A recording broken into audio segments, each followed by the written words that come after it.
Hi, Edie. I don't think you'll get this tonight. With the baby, you're probably asleep. Unless, of course, he's keeping you up, in which case you're not near your computer anyway.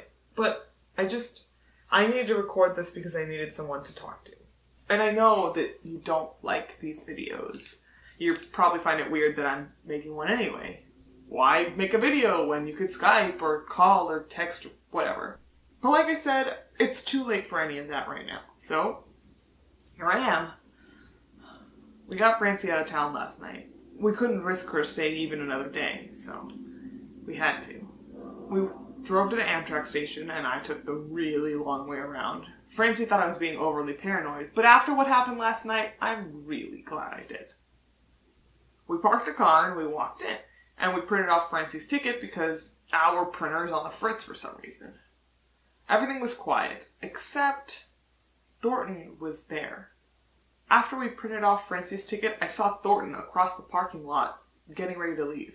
Now, I don't know what she was doing there, but she looked pissed. And if she didn't like me before, she despises me now. She saw something that looked like... oh God. So I dropped the ticket. So I went down to grab it, but from Thornton's angle, it looked like I was on my knees in front of Francie.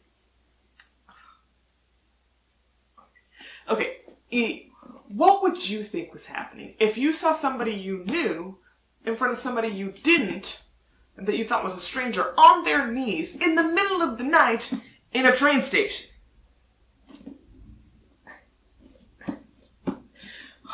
You should have seen her face when she left. But that was nothing compared to what happened next. So it was about time for Francie to go. You know, the train had arrived and we were saying goodbye. You don't really have a lot of time at these stops because they're just long enough to unload passengers and not real stops. So we hugged and Francie grabbed her bag and then this guy approached us. One of those slimy douchebag types. You know the kind. You could smell the alcohol on him a mile away and he could barely stand up straight. But he sauntered over, grinning all yellow teeth, so proud of himself. And he said, "Well, hey, Francie Hale, what are you doing in this neck of the woods?" And Francie went pale white, I swear. And she said, "You first, Leonard."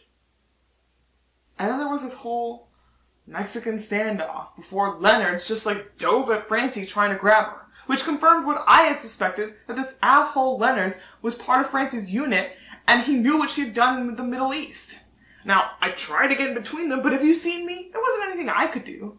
If Francie hadn't have been able to stop him, he would have dragged her off to the cops, and my sister would be behind bars right now.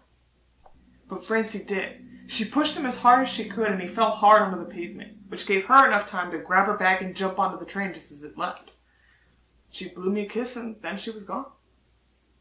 Leonard came to after a moment, but I might as well have been a ghost to him. He just stumbled off, the creep, muttering about getting another drink and going to DC to cut Hale off. Edie, I don't know what to do. It's too much of a coincidence. Someone from Francie's unit showing up in Milton?